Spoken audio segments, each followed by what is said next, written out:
Mute. You're on mute.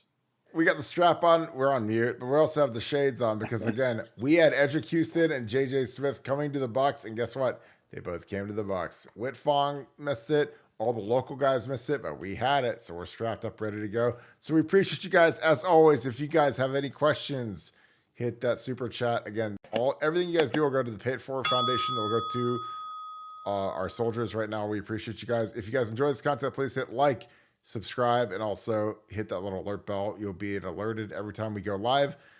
Shout out where you guys are watching from.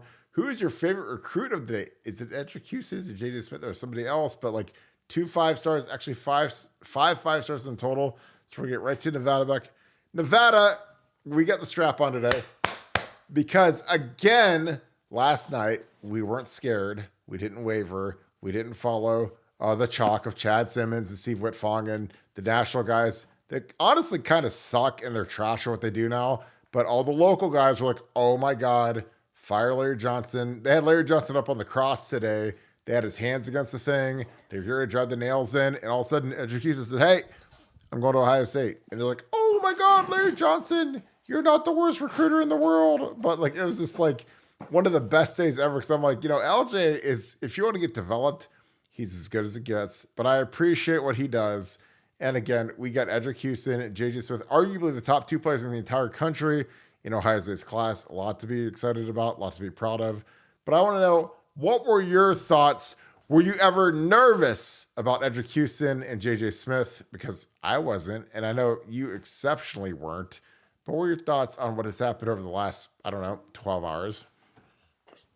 Yeah, no, let me just explain to you how this works. The way that it works, again, we talk about this all the time. One of our basic tenets here is to try to make you guys smarter fans, more educated fans, kind of explain kind of the inside baseball of the business. So what happens is, on a guy like Edric Houston, everybody looks to see what a Steve Wiltfong or somebody says on him. Oh, my God. And then they just all copy his work. And so what you're seeing is oh, wow, that's 5 or 6 people all saying Edric Houston's going to Alabama.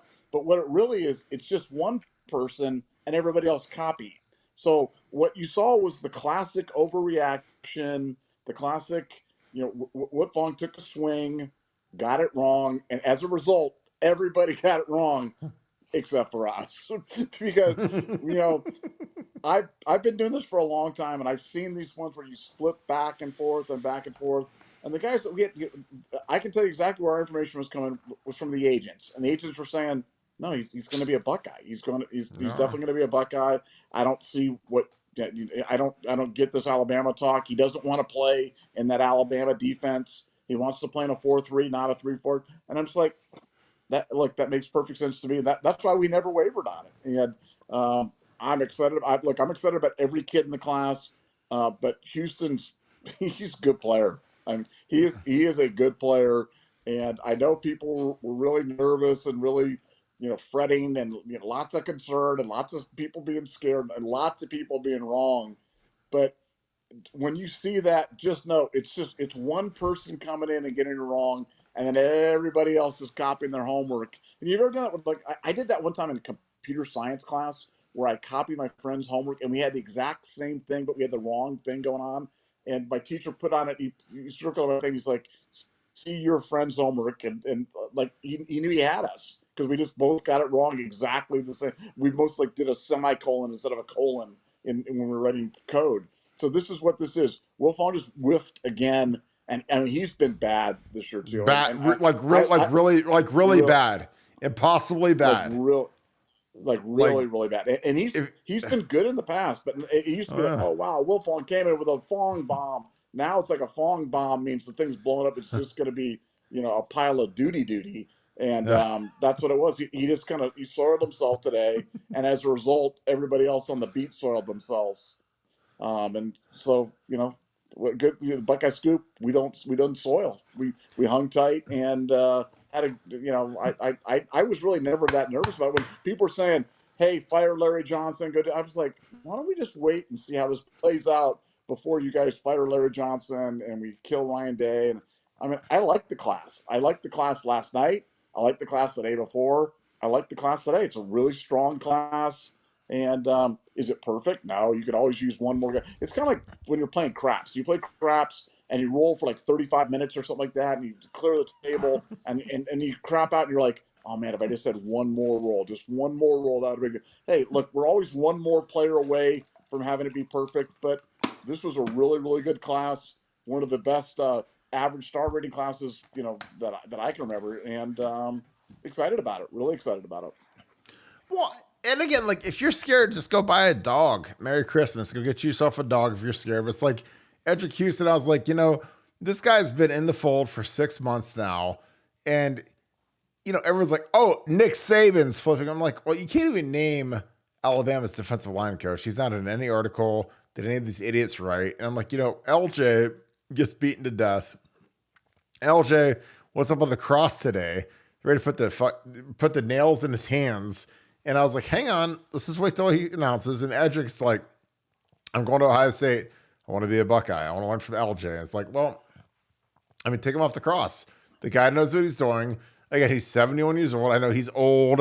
It's like, oh, he's going to retire. I'm like, dude, Nick Saban's 72 years old. He's probably had 10 defensive line coaches since 2007 when he got there.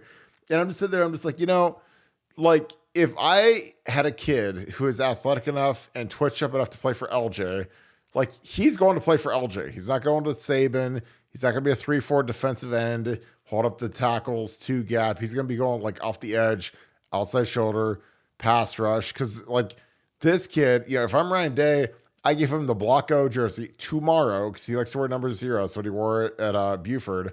Give him 0. Let him rock. Hey, he's block 0 for his entire career at Ohio State because he's that good. He's a game changer. If Jack Sawyer comes back, JT's probably going to the league. But I'd probably start this kid across from Jack Sawyer. And if we get either Tyleek or Mike Hall next to him, it'll be good. It'll be a good show. But it's just like everybody in the world was jumping off the bridge, and it's like I wish I could have bought insurance or sold insurance to the people that were jumping off the bridge today because I'd have made a fortune. But everyone's like, oh my God, Nick Saban's flipping him. Oh my God, the end of the world is coming. Oh my God, Chad Simmons and Steve Whitfong, who are completely worthless in modern college football. Again, I'll say this loud and clear. Completely worthless. These guys that are national recruiting guys that are talking to guidance counselors at Buford High School are completely worthless. They're stupid. So don't listen to what they say. And then the best part is all these local guys on all these Ohio State sites, they tell those guys because they have no information and they tell those guys. And guess what happens? They are all wrong. And guess who wasn't wrong? Nevada Buck. Because we talked to the agents who have the money and know what's really going on. So guess what? Go watch our show last night. We went for an hour straight saying, hey, we feel really good about JJ and Edric. And then we're the only 2 guys on this entire planet that felt really good about those guys. And guess what? They're both Buckeyes. And guess what? We got 2 of the we literally have arguably the 2 top players in the entire country come to Ohio State next year. So a lot of people that are salty and angry and oh my God, fire the D-line coach, fire everybody, we suck, we stink, whatever. Like, go eat your crow because you guys suck. And guess who doesn't suck? The people that subscribe to Buckeye Scoop. Because you know what? We were ready to go, man. We got the strap on. Again, we got the strap because, again, the other guys can't mess with us. They try to read us. They read everything we write, and they try to figure out what's going on because we have better sources than they do. And guess what happened? Today, we whooped them again. And guess what? We won. Edric Houston's here. JJ Smith's here. JJ is a kid who, I love to death. I've interviewed him multiple times. Great family. He's going to be a great Buckeye. If Brian Hartline has a brain, he'll be the starting X wide receiver the first day he gets here. Spring ball day 1. No Kojay Antwi. Don't mess around with any of these other bums. Put JJ at X and let's ride. God, we have 6 super chats already. We're getting into the super chats right now. If you guys have a question, send those super chats in. We got the strap out. We got the shades out because we're crushing everybody. So let's go. Dave Jack 8, appreciate you. Thanks for the 10. Lived in SEC land for the last 20 years, and I can confidently say that today's social media scene proves the bipolarity of Buckeye Nation takes a backseat to no one. I agree, man. I mean, we're on BuckeyeScoop.com, which is by far the most intelligent medium for Ohio State sports. By far. I mean, we have people on the board of trustees. We have the biggest donors in the entire Ohio State sphere on our site, and people are diving off the cliff head first because Steve Whitfong, who's an idiot, and Chad Simmons, who's an idiot, and all the people that tail him, all the local Ohio State media people that are recruiting guys that are idiots, they all tailed them, and they're like, oh my God, he's gone. He's going to Bama. And guess what? We didn't waver. So the people that are in Buckeye Scoop that actually followed us, they won big today, but everybody else lost big.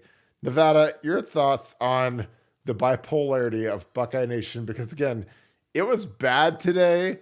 And when Edric Houston committed and then JJ Smith committed, it was like, oh my God, everybody take a giant, like a 6 pound Zoloft and like chew it down as best you can with some like cheese and some whiskey and get better. But like again, we probably got the two best players in the entire country, the best player on offense, the best player on defense, to sign with Ohio State today. But what are your thoughts on that?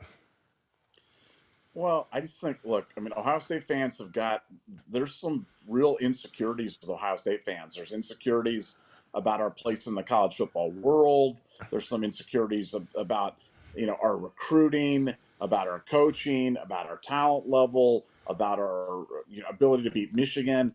And I just keep saying, guys, look, just relax. Don't draw crazy conclusions over small sample size. The Michigan thing's going to figure itself out. Ryan Day's a smart guy. This roster is a talented roster. We're not in disarray. We're not circling the drain. And today, today was just a great day for Ohio State. It Oh was yeah. a celebration of Ohio State football. And I think the thing that it really makes me legitimately kind of sad is that some people I think missed it because they're just so worried about something bad happening. And it's just like, guys, don't worry. Whatever happens, Ohio State's fine. And Ohio State, the news is way more good than anything bad. And whatever happens, Ohio State will deal with it and kind of move on and move forward. But if we lose Jordan Lyle, a running back, or we lose McClellan, the third wide receiver, I mean, it's okay. It's okay. We've got great players. We've got guys that we want, and everybody ends up where they're supposed to for a reason. And Ohio State's super, super, super talented. We're the only real school up in the north. Go look at Michigan's class.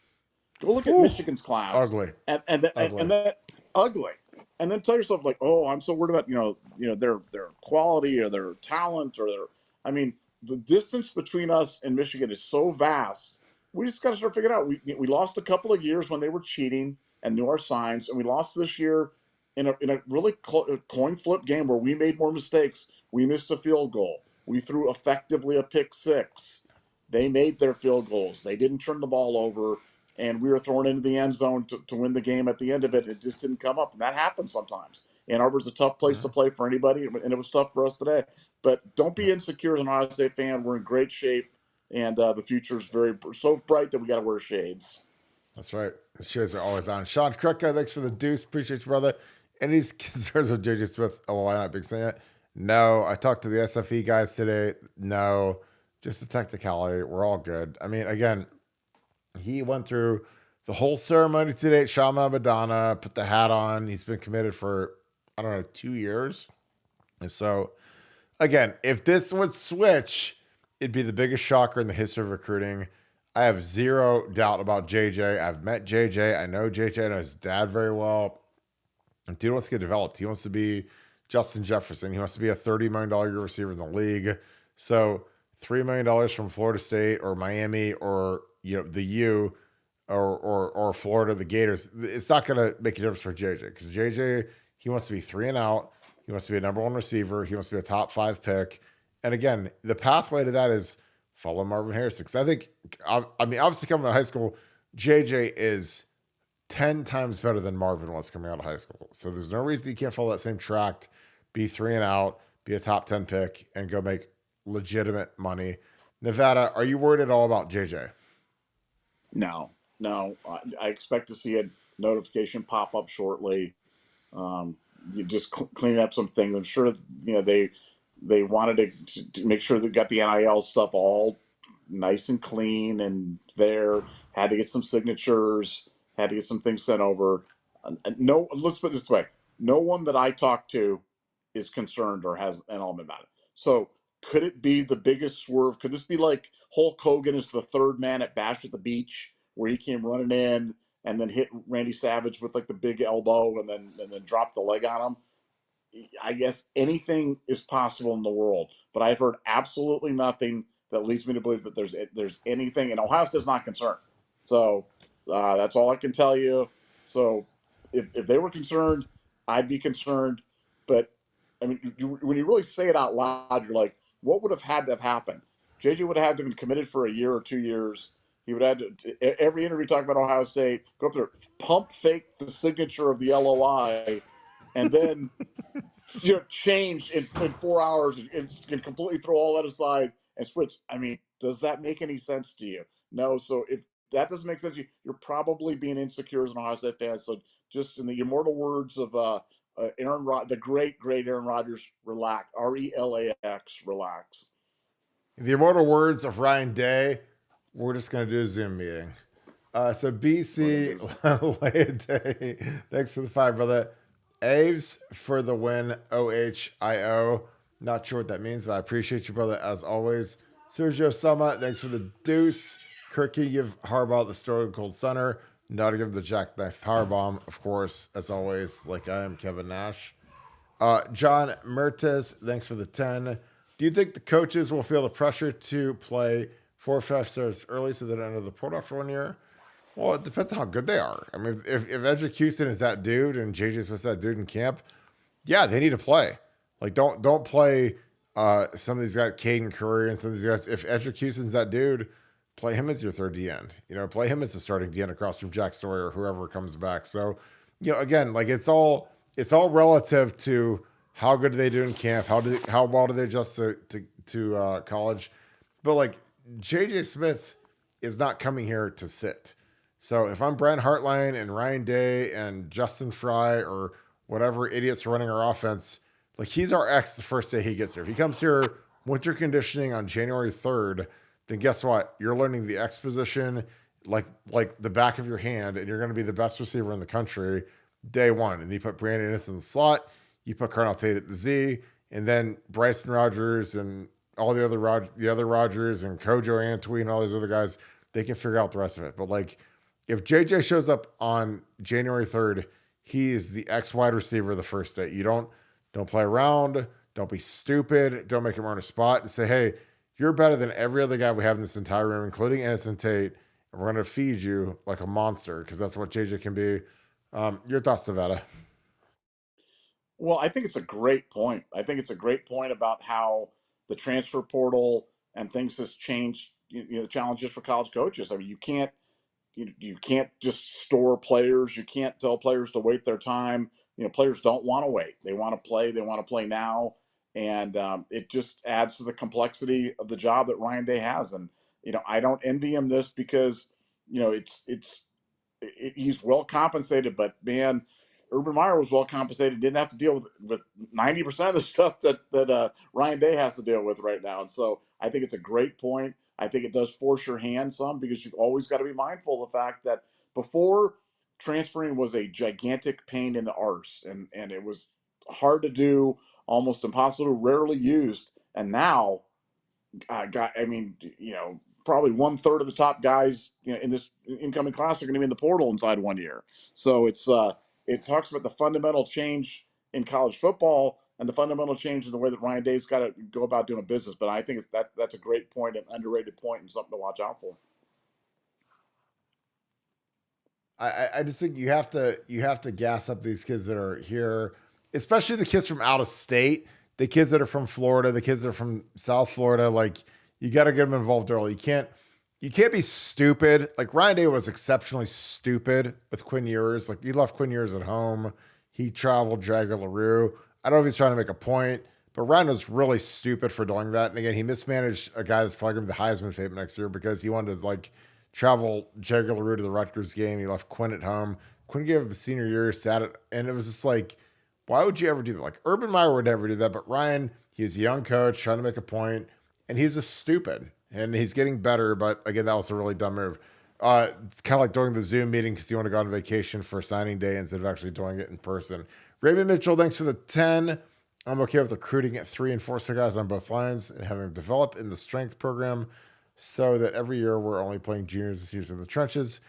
Well, I mean, again, every year, watch the NFL draft, watch the first 4 rounds, see where these guys come from. There's a lot of Bama guys, a lot of Georgia guys, whatever, but there's guys that come from like northern Iowa. Trevor Penning played at like, wherever, northern Iowa. There's guys that come from all over the place that are like first round, second round draft picks in the O line because it's a hard position to project. So, like you can say, oh, this 4-star guy, this 5-star guy will be the bee's knees when he goes somewhere, but a lot of those guys suck.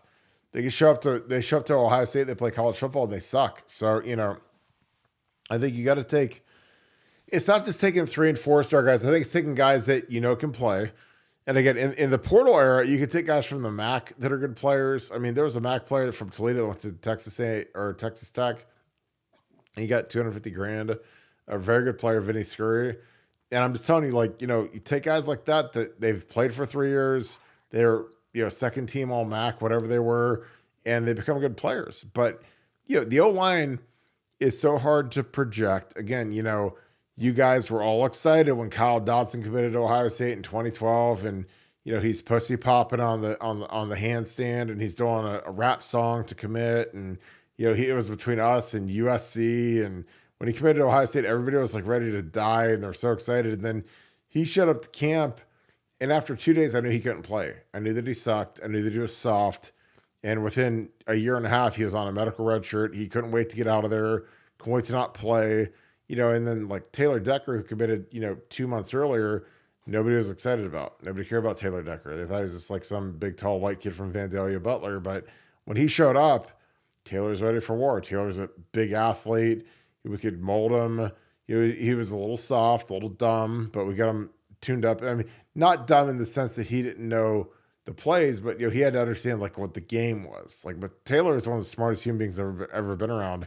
Knew the playbook within a day, but we had to get him ready to play college football. And by his senior year, he's a first team All American, first round pick, top 20 pick. He's been playing for the Lions for 12 years, whatever it is, and won a national title. So, again, like nobody was excited about Taylor, but everyone's excited about Kyle because he was a drama queen that went to signing day. So, again, with linemen, you just never know, and you can always fill the gaps with the portal. Again, Jimmy Simmons is a portal guy. He was really good last year. Not great, but really good. And if he fixes a few things, he could be great.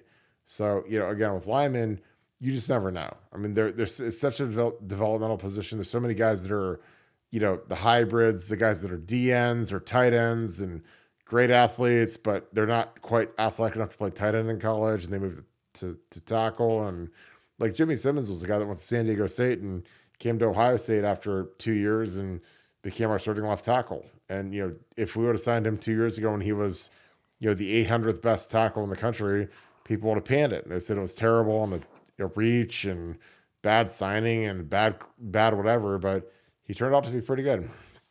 All right.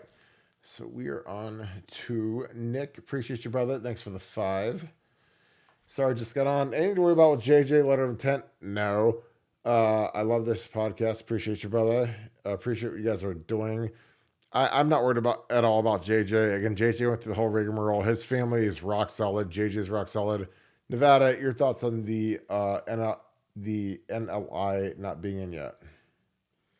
I mean, I'm just not concerned. I'm not concerned.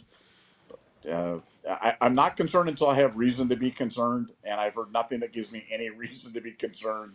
So I'm not concerned. So for Ohio State fans, I would just sit back and enjoy the day.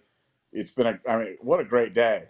I know the people. I mean, people were angry this morning when the stuff came out and initially broke, and people started to kind of run for the exits. People were angry. Now sit back today and think about where we are. We're sitting here with a great class. Stars, five stars that we signed, and we haven't had a chance even to talk about this. And Michigan gets hit with their notice of allegations today from the NCAA for the first round of Harbaugh hijinks, and for lying and for obstructing an NCAA investigation, which is a level 1 charge, which in combination with this latest round of stuff is a lack of institutional control time bomb that's just waiting to be dropped into Michigan's lap right now. And So I mean, does it get any? As an Ohio State fan, does it get much better than that? Michigan getting hit with a letter of allegations from the NCAA, and we crush it on a recruiting class all on the same day when people were panicking. So great day, and you know, people should celebrate it because days like this don't come along very often, and this was a good one. Oh yeah. I mean, that's the thing. It's like, everyone's salty and whatever, but it's like, guys, what's the end of the day? We got Education, got JJ Smith. Michigan's going to be burning in flames. So really, it's a good day. I mean, you guys that like want to go out and pour a cocktail, like, let's do it. Arnie019, this is a great question.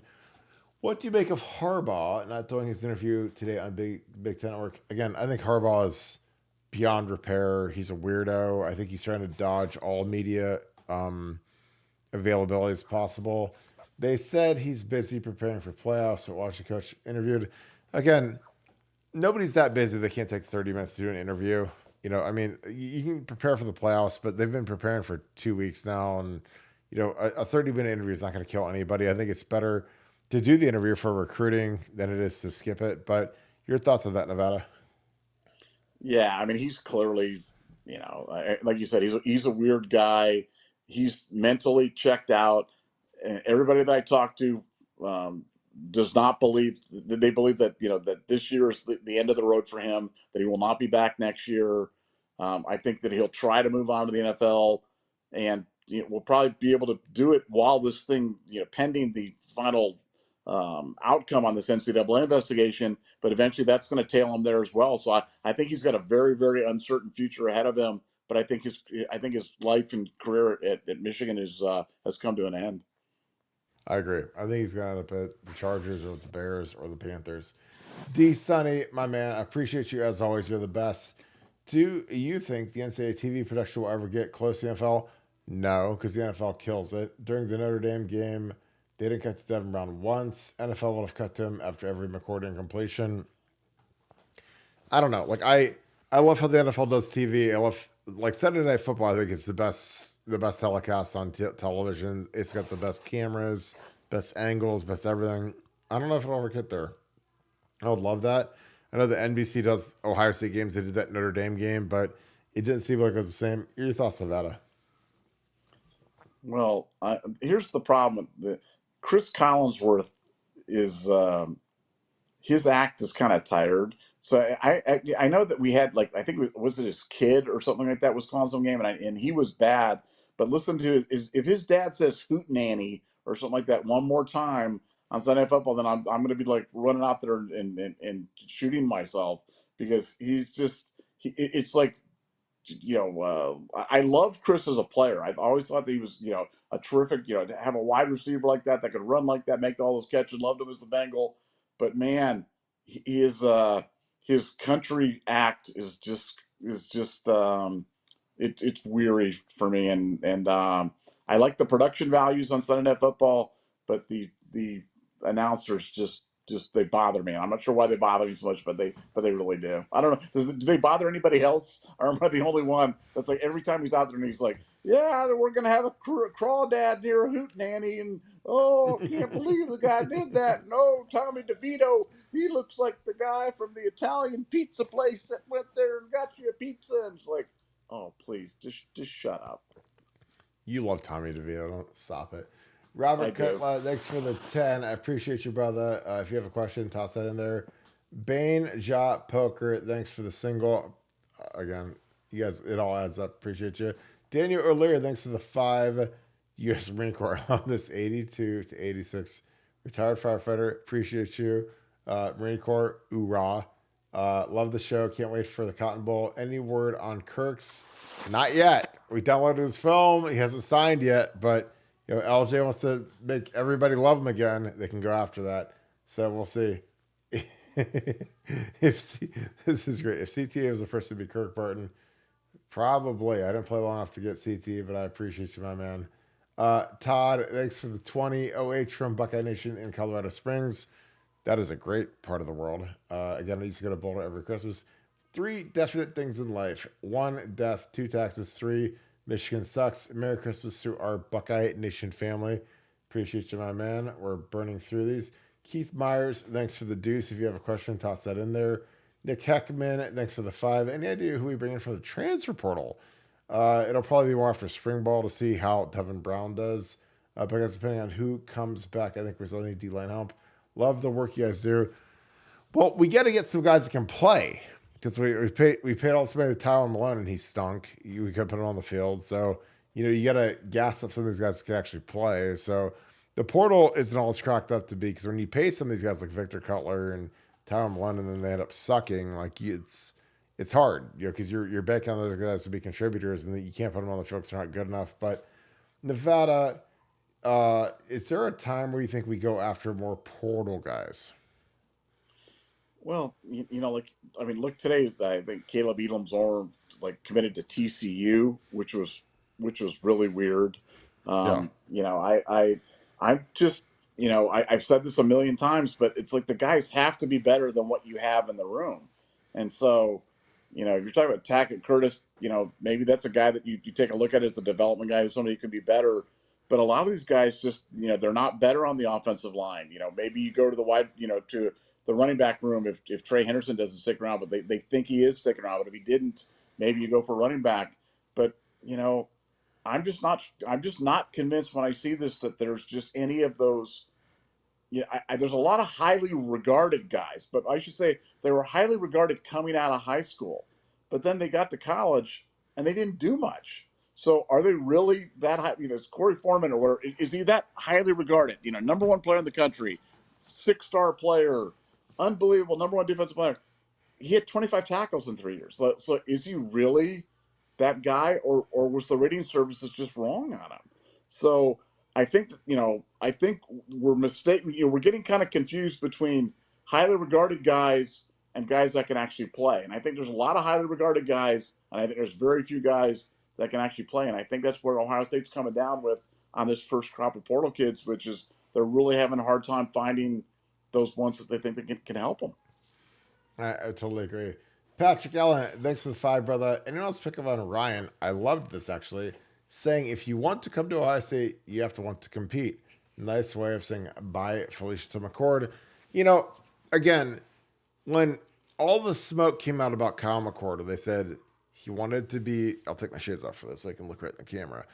When they said, hey, I want to be named the starter, I don't want any competition, whatever. I'm like, dude, this is Ohio State. And again, I'm not trying to be like that old head, that old whatever, but I'm like, every year, man, Ohio State's trying to make the guys that are better than you to take your spot. Guys that are younger. Again, when I was starting right tackle, they brought in Alex Boone, 5-star superstar from St. Ed's, ended up switching over to left tackle. But it's you got to be ready to go every year, and you can't rest on your laurels. You're making all Big Ten the year before. Does it mean anything? You got to go get it. You got to go earn your spot. And again, I was good with that. I wasn't scared. I don't care if you bring in Corey Stringer or Orlando Pace or Jesus Christ to play right tackle. I'm going to compete with them and I'm going to try to beat them out. And I don't care how good they are or how much better they are than me. I'm going to scrap and fight and claw. And if I'm not good enough, I'm not good enough. And you move me to right guard or center or whatever. And I'll try to contribute some other way. But that's just what it comes down to at Ohio State. And again, I love that. I want it to be ferocious competition. I want people to be ready to kill each other and go win those spots. Because again, that's what makes Ohio State great is you can't sit there and chill and be like, oh my God, Ohio State would never recruit anybody better than me. And that's why, I don't like bagging on Kyle McCord. I think Kyle McCord, from the people I've talked to, again, I don't just form this off of me watching film or watching stuff on ABC or Fox or whatever. I talked to people in the program and people generally were sad when Kyle left. They said Kyle McCord is a great kid. People loved him. He's a good leader, blah, blah, blah, whatever. But his dad drove the bus. And again, my dad died when I was 12, 97.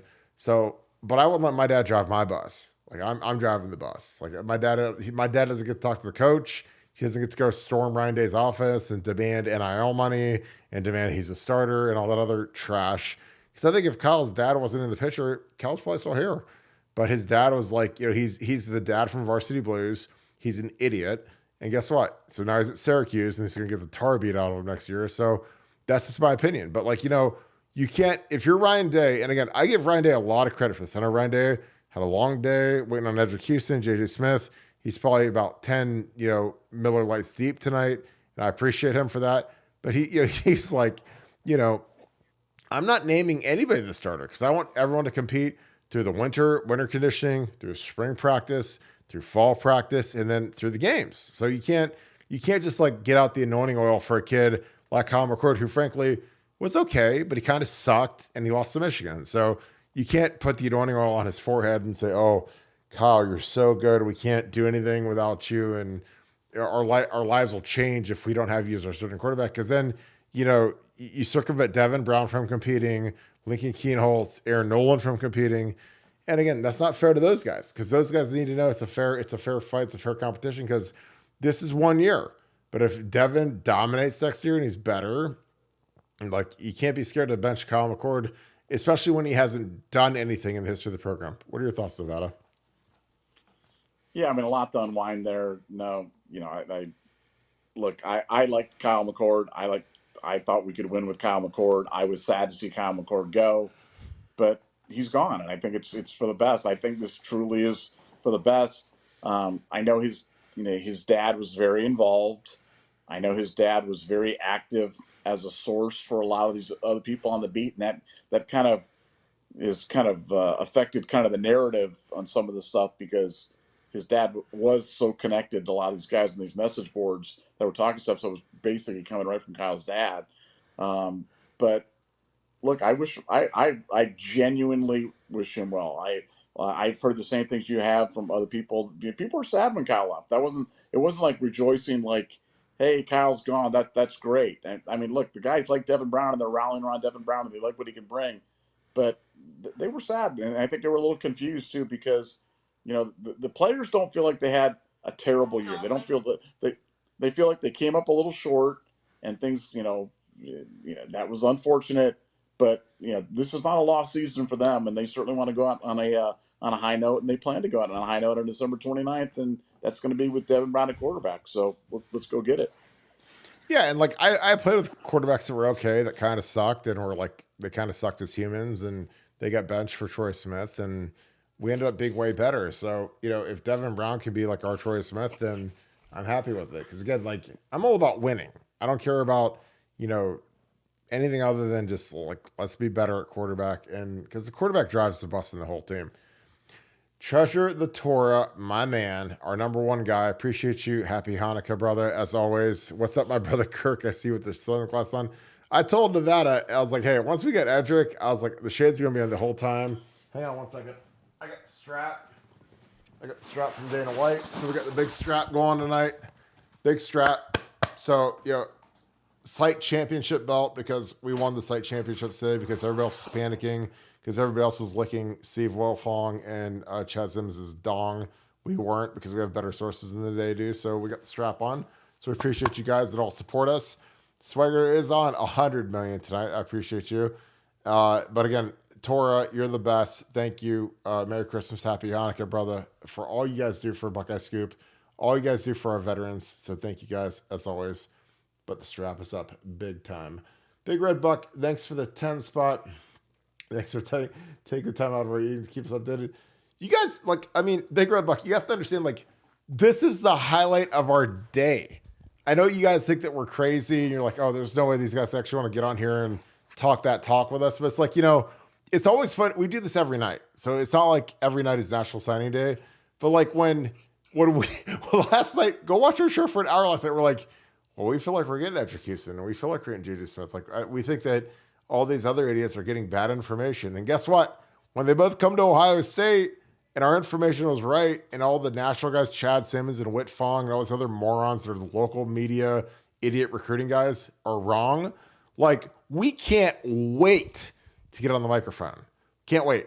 I told Nevada, I was like, look, I got to go take my wife to lunch. We got a dinner, whatever, take my kid out, whatever. I can't wait to get on the mic. He was like, can we get on right now? I was like, dude, I got to take my wife out to lunch. Love my wife to death. But I was like, I can't wait to get on this microphone and talk that talk because we have better sources than they do. But Nevada, your thoughts on that? Again, Big Red Buck, we appreciate you guys tuning in with us every night. kicking out with us every night. We love you guys to death. But Nevada, when someone like Big Red Bucks says he drops that 10, he says, "Thanks for taking the time out of your evening to keep us updated." Like, we couldn't wait to get on the mic tonight. Correct? Yeah, no, this is definitely fun. A day like today is like, it's fun every night, but today's especially fun. Um, and look, we'll go through. If we don't know something, we'll tell you we don't know. We'll say, and if Oh we know yeah, something, easily. or we'll give you our reasoning behind it. We'll tell you where our information is coming from. We're an open book with you guys in terms of the process. So that's not to say, and when we bag on these other guys, I don't want to think one that I don't respect these guys for the effort that they do, because Steve Wilfong has been doing this a long time. He's gotten a lot of things right, but recruiting's changed, man. It has changed with Yeah. NIL, it's changed with the portal. I mean, things are changed right now, and it's so hard for these guys to get this stuff right. And today was just one of those days where I saw everybody panicking, and I was just like, man, I am just not. I was literally sitting going, I am either like just like the last guy to know. I'm like the dumbest guy in the world on this, or just everybody else is just wrong. And as it turned out, everything turned out fine, and as it typically does. And for Ohio State, nobody was going to make or break the class. Nobody's going to make or break the program. Ryan Day, the guys, they've got it cooking. But we got some big time players, and like I said, I couldn't be more excited. And we haven't talked about we talked about JJ, we talked about Edric. James Peoples he's a terrific runner. If you guys haven't watched his tape, go watch his tape, man, because that kid could scoot, and I love watching him go out there. He's doing it in Texas, doing it against really good competition, and just making guys look slow. So I cannot wait to see him as a Buckeye, because running backs like that don't come along very often, and I really like him. I really like what he brings to the Buckeyes a lot. Yeah, I think he's going to be a monster. Russ Stallard, next to the 20. Appreciate you, brother. You guys nailed it as always. Appreciate you, my man. This is early Christmas for Buckeyes fans. I totally agree. Like, getting Edric Houston is like the best Christmas gift you could ever get, along with JJ Smith. It's like literally the top two players in the country going to Ohio State. Guys that are going to play next year, guys that you're not going to forget about. They're not going to redshirt. They're going to be chilling. Those guys will be big impact guys next year. F the Fong. He gives unnecessary grief. It sucks to suck. Again, I know Vad is very diplomatic because he's a very kind-hearted soul, a very loving soul. He loves the national guys. He loves recruiting guys. He loves taking care of those guys because they've been working so hard to get that information. But the problem is like when their information sucks, it doesn't matter. So when we have it on BuckeyeScoop.com and we do an hour-long last night saying, well, we don't think this is gonna happen, and all of a sudden all the gurus come through and say, oh well, this guidance counselor at Buford thinks that we're gonna flip Edric Houston to Bama, and I'm gonna change my crystal balls, and I'm just like, we ain't got no crystal balls on the scoop because we don't need them because we already know what's going on. So again, like I'm not talking that trash, but it's like again, that's why you guys turn into the scoop, because the scoop is what it is, and we weren't scared.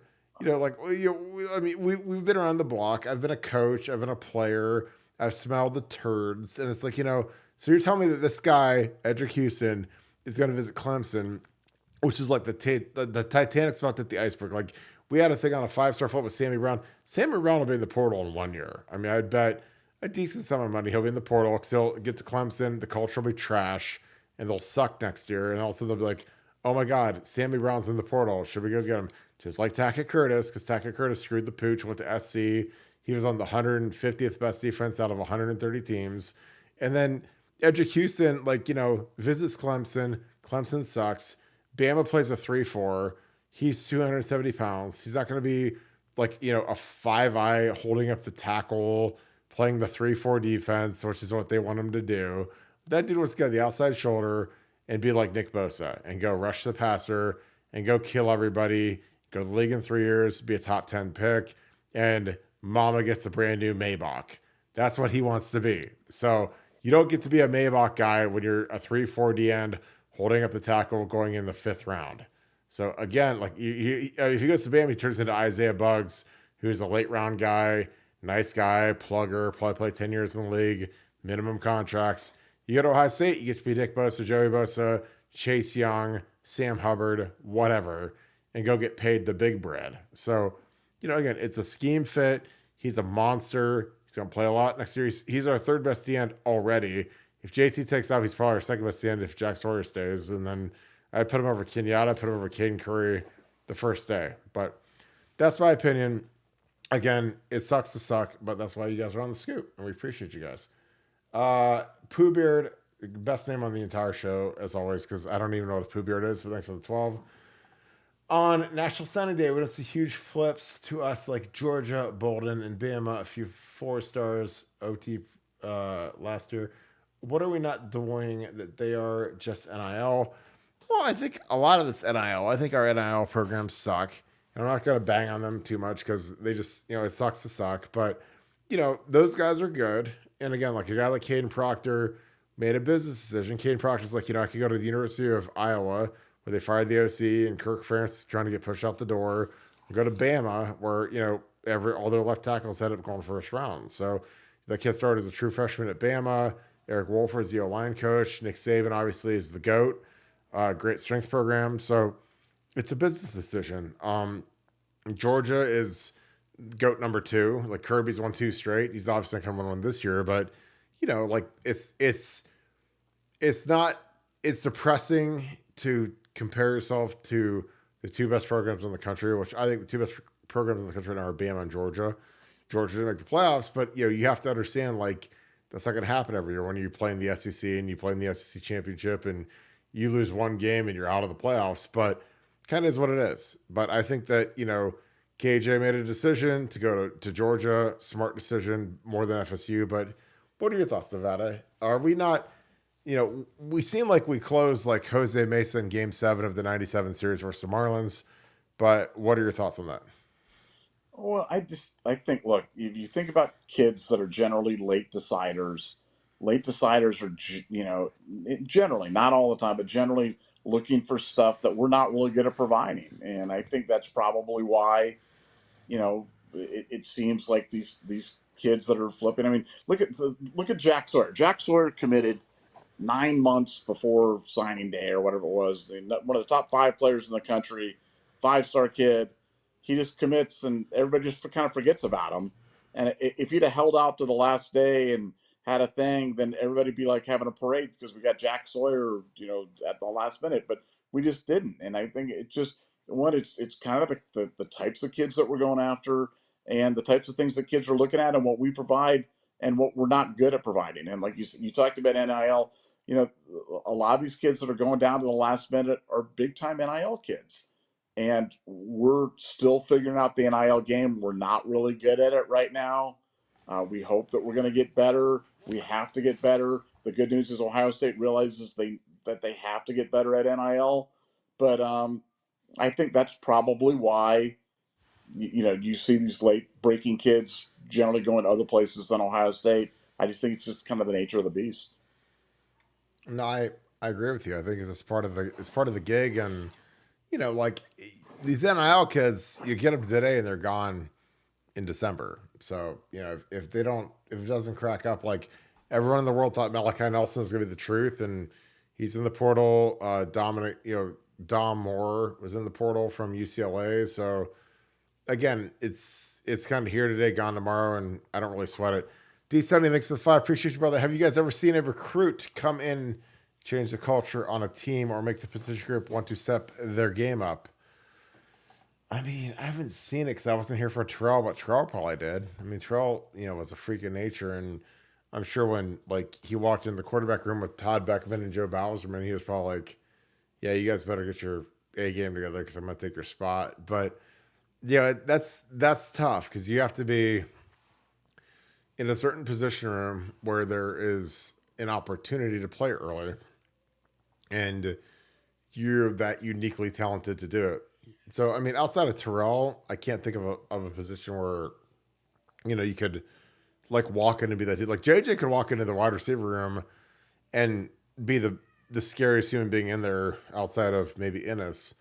But, that room's had so much success that, if Rebecca comes back, he might have to sit down and toe the line. But what are your thoughts on that, Nevada? That's a great question, D. Sonny. I mean, the one that comes to mind for me is Maurice Clarett. I mean, Maurice Clarett kind of Well, called out the yeah, whole team. You know, when he yeah. came in, he was one of the first early enrollees. Came in and just basically called out the entire team and led that team, kind of willed that team to a national championship. So but guys like that don't come along, very often. Like you said, it takes a special breed and a special situation to make that work. Yeah, I think you have to be like in a situation where there's not a monster in the room and you are a monster. Like again, like when Maurice Clarett walks in and sees Lado Russ and Mo Hall, like he's not scared of anything. He's like, you guys suck and I'm gonna take your spot and you guys are gonna be happy to like get my table scraps. And again, if you're as good as Reese was, you can do that. But that's just it has to be kind of an individualistic position where it's like running back, um, quarterback where there's like one guy that plays, there's not a platoon system, and kind of away you go. Sean Kruka, appreciate you, my man. I know you're a regular in here basically every day. Did you as day perk up when mentioning guys potentially coming back next year? I did, and I thought that was kind of intriguing. Do you think some guys have already told him they'll be back? Well, if you get Mecca back and you potentially get Trey Henderson back, like I think that's a massive start, kind of off to the races. Like Marvin's not coming back. And again on the D line, it's kind of like throwing the dice with Ty Leak, Mike Hall, Jack Sawyer, JT. If you put a gun to my head and say Kirk, who's going to come back? I'd say probably Jack, maybe Mike Hall because Mike didn't really do much this year. But I mean, we could lose all four, we could lose none of them. So there's a lot of meat on the bone this year. Losing to Michigan, and frankly, a lot of these guys didn't get the grades they were expecting to get. So it's tough to like really say, oh wow, this guy's gonna go pro and be a top 10 pick. He's not like we don't have any Chase Youngs on the team. It's gonna be like a top 2 pick. Like we have a lot of guys that are second, third, fourth round grades, and is that worth cashing your chips in versus coming back and dominating? It's like like Jack Sawyer, who I love to death, started off slow. His last 6 games, he was fantastic. Your second team All Big Ten. And, I'm like, dude, if he was like eating and second team All Big Ten, like, and he did that for all of next year, he's probably first team All American. And he's great tape, whoops the crap out of these tackles, because again, as you come back and you get older, you're playing against guys that are younger tackles, guys that aren't as experienced, and you get to whoop the trash out of them. And you can really make a lot of money if you put dominant film out there and you run better, you're faster, you're more flexible, you're leaner, diet's better, whatever. Like you can really make a lot of money. So like, I mean, it's like if I'm Jack Sawyer, I'm coming back for one more year and just destroying the tackles that are in front of me in the Big Ten. But this is my opinion. Nevada, your thoughts on that? Nevada, I mean, like Ryan Day perked up a little bit, mentioned guys coming back. It's like again, I think that there were a lot of guys coming into the season that Ryan Day didn't think there'd be any chance they come back. Guys like a Mecca, Trey, JT, Jack. And as the season unfolded, like they weren't great, or they were injury prone, or they had question marks on their scouting report. And all of a sudden they're just like, well, if I come back for another year and have a strong year, because again, like the biggest thing I always tell people is like everybody hates NIL. Everybody's like, I hate NIL. NIL is the devil. College football is ruined. But I'm like, look, when these guys are debating on coming back, like, look, if they get a good NIL deal, they could come back, and they're not coming back for $0 or table scraps. Like they're coming back for real money, and then they can go to the league at a year, and it's not an all or nothing proposition anymore. It's like, a guy like Marvin Harrison. Marvin Harrison has been offered $8 million to come back. I have that as a firm offer, real money, $8 million to come back next year. Now, if he goes pro, he probably like 25 million or 30 million to be a top 5 pick because that's approximately what their signing bonus is. But again, you just have to look at the whole proximity of the deal. It's like, look, if you're going to make 8 million, that's great. But if you make 25, go. But most guys don't have that on the table. But what are your thoughts on that, Nevada? Well, I think the reason Ryan's perking up, and this is again, if you're a regular listener to our podcast, you've been hearing this from me for a while. A lot of guys are saying they're coming back, way more than you think. If and I don't want to say the names because if I say the names, I'm going to get looped into Nevada said this guy's coming back, and I this is the toughest part of what we do predicting or in terms of who's coming back or who's going, because it's so fluid. The situations are so unique. It can involve family members. It can involve kids. Now with NIL, there's reverse pressure the other way. So, but I'm telling you, like, Ryan thinks he's getting the majority of his roster back next year. And that's why when they talk about it, that's why he can't kind of hide his glee. It's kind of a big tell from him when he perks up and you talk to him about that, because he thinks he's getting a lot of these guys back. And as Kirk mentioned earlier, that was the thought process, was that this roster was going to be gutted this year with early entrance to the NFL. I'm telling you, that is not the popular consensus around the Woody Hayes right now, and that's not the popular belief held by Ryan Day right now. He thinks he's getting the majority, if not almost everybody, back for next year, and that's going to make Ohio State really dangerous heading into a 12-team playoff. Totally agree. Terry Kovac, thanks for the 10 from Massillon Tigerland. Shout out to the Massillon Tigers. They won the state championship. Congratulations on you guys. Thanks for all you guys do. Get them from Massillon Perry. We hate the Massillon Tigers, but you guys represent for Northeast Ohio. You guys won you won the state championship. So congrats to you guys. The haterade wears off as you get older.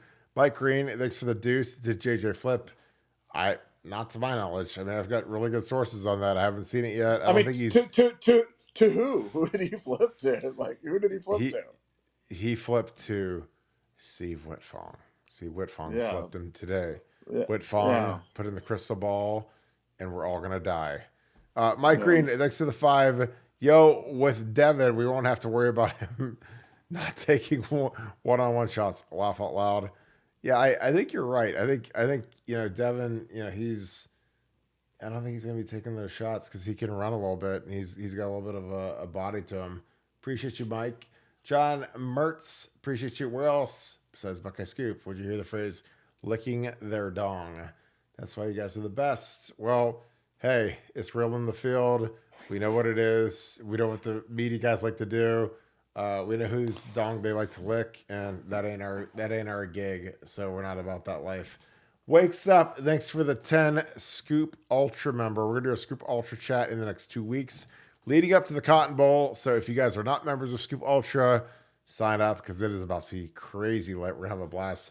What's the word on Mylan Graham? Haven't heard much about him with all the attention JJ brings. Superstar. Really excited about him again. It's hard to not get excited about JJ because JJ is like the Rolls Royce Phantom. He's like the dream machine. But Mylan Graham's got a lot of ability. And again, we got the Rogers brothers, we got Ennis, we got Tate. There's a lot of talent that is super deep. Nevada, your thoughts on Mylan Graham? Could he make an impact in the next year or two? No, there's no doubt. There's absolutely no doubt. I mean, he's getting a little bit overlooked, and it's only because you've got such a transcendent talent at the top of the class. But in any other class, he would be the guy, and he'd be the guy that we're talking about. He'd be the guy that we're showing his huddle highlights. He'd be the guy that we're talking about how we're going to feature him. Terrific player, and so much ability.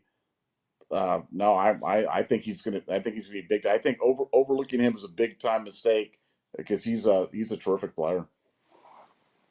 Totally agree. I'm really excited to see what he can do with Brian Hartline's assistance and in this offense. Don Schaefer, thanks for the 10. So how do you really feel, Kirk? Well, if you guys are on here, you guys know how I'm feeling right now. I'm feeling good. I got the shades on. Strap out. Straps on the ground. I got the strap out.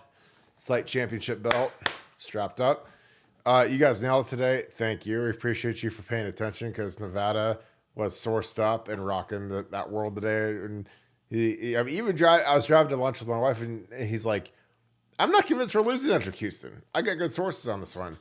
Well, I said, well, Whitfong and Chad Simmons and Fong Dong and Fong Bomb and all these other guys are like, oh my God, the world's over. He switched the Fong Bomb.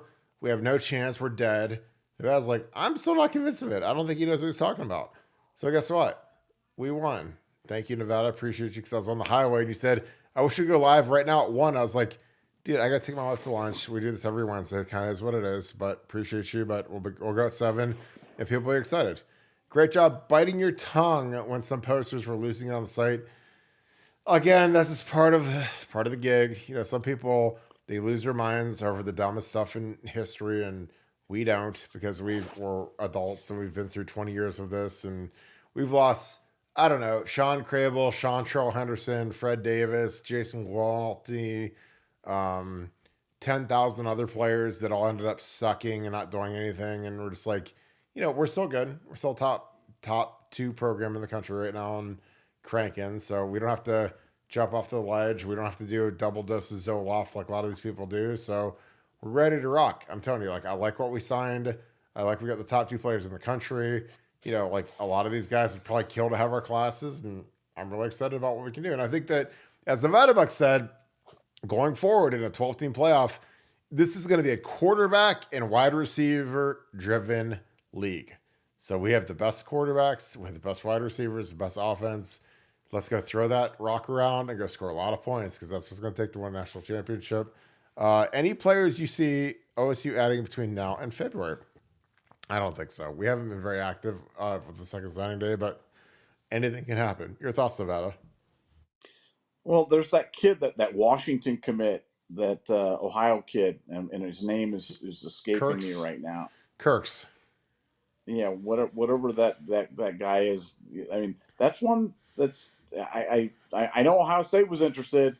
I don't know if it's too late though. If it was too late to kind of get back in on that, but I'm sure there'll be other names that kind of jump up, and you never know what can happen. Somebody kind of kind of comes out of nowhere. But that's if I was looking for one name, that's the one that I'd be looking at as a possible ad. Yeah, Dominic Crooks is a guy that's intriguing. As we've lost a few guys, but we'll see what happens. Chris S, thanks for the 5. Appreciate you. Great show. Watching from Tampa, the home of Mons Venus, Burns Steakhouse, the two greatest establishments in the entire world. The team up north received a notice of allegations for the recruiting violations today, but they due for more notices, right? Nevada, they're going to get hammered like an avalanche. Your thoughts on that, Nevada? Yeah, no, I mean the NCAA, just recently, as recently as yesterday, downloaded to the Big Ten about the latest investigation. And what's interesting about the latest investigation is, Michigan's been obstructing the investigation. They told their coaches not to cooperate. That Coach Partridge got fired for telling the players not to cooperate. But now you've got guys that are starting to talk, and the NCAA is starting to kind of put the pieces together, kind of putting the matching things up with how it all worked, who the conduits were, the extent of the knowledge, and so they're kind of building the case right now, and it's pretty extensive. It's taken all, but yeah, there'll absolutely be a second letter of allegations, and it'll lay it all out for Michigan, and that one in combination with this one. I mean, the fact that they've got an active investigation already going on for Harbaugh lying and obstructing, that's the beautiful thing is they're going to marry these two, and they're going to make it a lack of institutional control case. You watch, that's exactly what's going to happen. That's what I've been told. That so the timing for Harbaugh couldn't have been worse because he wanted to get this one kind of adjudicated and put to the side before the second one was going. But now they're going in NCAA parlance. They're going at the same time. They're running concurrently, and that's problematic for Michigan. And that's problematic for Harbaugh. I totally agree. I think it's going to be really bad for him, and we can't wait for all of it. Sean Rollins, Scoop Ultra member. Appreciate you, brother. Scoop Ultra chat coming in 2 weeks. If you guys are not members of Scoop Ultra, let's ride because in 2 weeks it's about to be lit. We can't wait for it. I'm a 3-star and a 5-star coming in for my spot. That is exactly what I want. It'll make me better, and also that equals a better team. Again, I agree, dude. I'm telling you, like, I always told, and nobody cares what I think, Jim Tressel, Jim Bowman, whoever. I'm like, look, bring in every 5-star we can get because I want help. When you're a player at Ohio State, you want to play with the best players you possibly can. Like, I'll bring in Ted Ginn, bring in Alex Boone, bring in a 5-star guard, Connor Smith, whoever, and let's ride. Like, I don't need a bunch of 3-stars, a bunch of turds, a bunch of guys that suck that aren't willing to go get it. And so, like, again, I was always about bringing the best guys we can because we need help. If anything, like, the best part of the transfer portal is, like, you can get rid of some of the turds that don't play or they suck. And, I played with a bunch of guys that sucked that were there for 3-4 years and they couldn't play dead and they didn't really try to play dead and they weren't really ambitious and they didn't really do more than they had to do. and it killed us. I was like, dude, give me some guys that can play, make my life better. So I love the portal. I love that ambition. Sean, appreciate you. Thank you for the super chat. You drink it. Camera glasses. 4 or 5 wide receiver sets next year. I don't think so, man. With Jelani Thurman, Trey Henderson, James Peoples, like our wide with our skill set, I think we're probably in 3 wide receivers most of the time, probably 80% of the time. Go 4 or 5 wides, a little bit longer than that. I think we go JJ, Ennis, Tate. Mecca comes back. That's just gravy. Mecca can play the slot over Ennis, but I think JJ is your X. I think Carnell is your Z. And then you fill in the rest of the guys with Cran and figure it out. Nevada, your thoughts on that? Yeah, no, I think they I mean, look, when you've got that tight end and you've got that offset back and you've got those 3 wide receivers and you have a running quarterback, well, now you can really attack at all points in the field.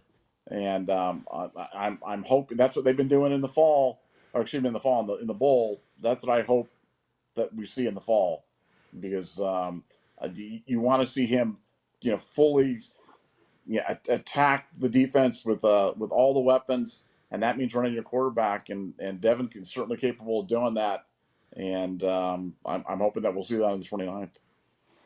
I agree. I think that we're gonna kill it. Another super chat, Mike Green. Thanks for the 5 spot. Appreciate you, brother.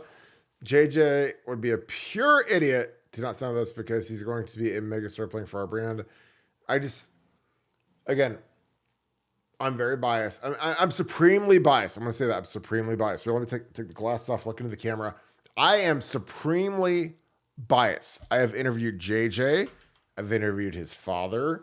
I know his 7-on-7 coach exceptionally well. And I'm just telling you, like, they're different. His cousin is Geno Smith, who starts for the Seahawks, has made $65 million or $80 million, whatever he's made in his league. 2nd round pick for the Jets. He's played for the Seahawks, starting quarterback now. Like, they see the big picture. It's not, hey, throw like some, they're not pigeons. They don't, throw the seeds on the ground and the pigeons come running over and eating it. That's not what the Smith family is. Like, his dad, very smart. JJ sees the big picture. He sees Justin Jefferson is going to get $30 million a year on his next deal. So I think JJ is really excited to be developed by Brian Hartline. Again, Brian has had a nice career. Zach Smith left him a loaded room, left him a Olave behind Garrett Wilson, but then Brian accentuated it. He went out and got Jackson Smith and Jigba, Mecca Buka, Marvin Harrison. So it just kind of is like levels. You stack these levels, and all of a sudden you're like, wow, every guy that this guy touches goes 3 and out to the league. Top 20 pick, makes a fortune. Jackson Smith, I mean, again, there's a lot of symbolism in life. There's a lot of things that happen. Jackson Smith and Jigba catching the game-winning touchdown as the number 3 wide receiver for the Seahawks from Drew Lock versus the Eagles, which, preseason was like a Super Bowl favorite. Like, that symbolism for a guy like JJ and his family. Like, wow, if I go, that could be me. Or I could be starting for the Niners, or start for the Cowboys, or whatever. Because, like, that's how good that this guy develops. Like, Jackson Smith and Jigba missed all last year, hurt, playing in the league right now. Fantastic player, bright future. I think next year, him and DK Metcalf are going to be as dynamic of a duo as there is in the league. Tyler Lockett take a third seat, slot in behind those two. And JJ's like, that could be me. And I could be making a fortune. I could be the next Justin Jefferson making $35 million a year or whatever. But Nevada, your thoughts on that? Again, I don't ever want to call JJ a pure idiot because I've talked to the kid. And honestly, like, I'm not trying to sweat the kid too hard because you think I'm like some fanboy, but like, I really love the kid. I talked to him, for 30 minutes, talked to his dad for a long time, at a 7-on-7 tournament. Great people, smart people. They get the game. Again, you got to remember, like I said, the cousin is Geno Smith. So they've been through the rigmarole. Geno went to West Virginia, was supposed to be a top 5 pick, ends up going 2nd round of the Jets. So they've kind of seen it all from every side. And, like, they're not, immune to money. Like, Geno's gotten paid in his 2nd deal with the Seahawks. And, so they're not, this isn't like the first dollar they've ever seen before. And they see what development means and what, you don't want to be penny wise and dollar foolish, like a lot of these guys are. These guys will go chase these stupid NIL deals where they'll make $1 million and then, they don't get developed and then they suck and then they end up transferring and then they're kind of, lost in the riptide. Whereas opposed to like a guy like JJ who could go, come to Brian Hartline, start day one, sit behind Innocent Tate, maybe Emeka if Emeka stays. I mean, if you sit behind Emeka, I would live in Emeka's like car outside of his apartment and say, Emeka, when you go to the facility, let's go. Let's go get this work in. Let's go hit that Monarch machine, hit that Jugs machine. But what are your thoughts on this? Because I think JJ's got so much potential. He's scary good. He's the best wide receiver prospect I've ever seen. And in this offense with Ryan Day calling the plays and whoever's playing quarterback, like it's going to be disgusting and devastating to see what JJ does to teams. But your thoughts on that? Yeah, I mean, look, he knows what's up. He's stated as much. I mean, you look at every interview, that he's given, from everybody from you to everybody, from opposing teams. He's always been very stalwart in terms of why he's going to Ohio State. What's the program? Now, look, do I think it's odd that they haven't, that the LOI isn't in yet? I mean, it's a little odd. My most likely scenario on all of this, despite what Ohio State's saying and whatever, I think the most likely scenario is that they're cleaning up his NIL stuff and making sure it's all tight. Because you're going to remember, he's come to Ohio State. He's been offered the sun and the moon from these other places. And Ohio State, he's not getting nothing at Ohio State. He's getting something. It's No. just not the sun and the moon. So I'm sure that they probably want to get that stuff tight, and that's why it's happening. Um, you know, kid, this would be the most remarkable. I mean, it would be crazy for anybody, but for JJ, it would just be beyond crazy that this kid did this. That went through the whole thing, that announced, that pump faked the signature on the LOI, and then announces tonight that he's going to go to wherever. I mean, it doesn't make any sense.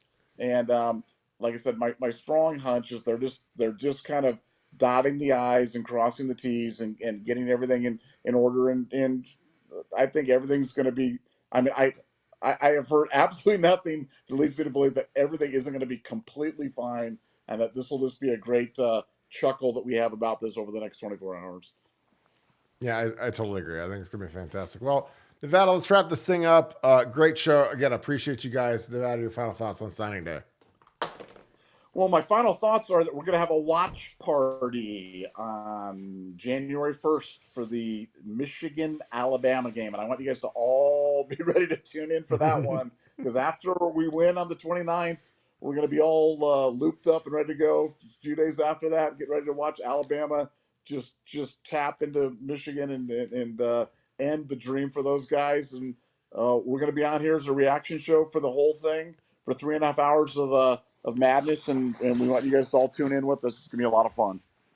That'll be awesome. So, again, we appreciate you guys. Thank you for kicking it with us on Buckeye Scoop, the number one source for Ohio State information, because we nailed it all. Everybody else is scared. If they're scared, go buy a dog. If they have bad sources, go buy a dog. But we beat them all today, so we were really confident on JJ, really confident on Edric. So I appreciate you guys that hung with us. Again, if you enjoy this content, please leave us a like, click subscribe. Also, click that little alert bell. Again, we're killing the game, and it's all thanks to you guys. So we appreciate you guys. I hope you guys have a Merry Christmas and Happy Hanukkah to all of my Jewish homies that are on here. Again, you guys are awesome. So thank you for all your exceptional support of this channel. Thank you guys, as always. So thank you so much, Buckeye Nation. Thank you, Scoop family. I'm going to talk to you guys tomorrow. We're going to have a recap of everything that went on signing day. Everything going forward. Cotton Bowl's coming. The team reports on Friday. So we'll be ready to rock with you guys. So as always, thank you. Appreciate you guys. Go Bucks.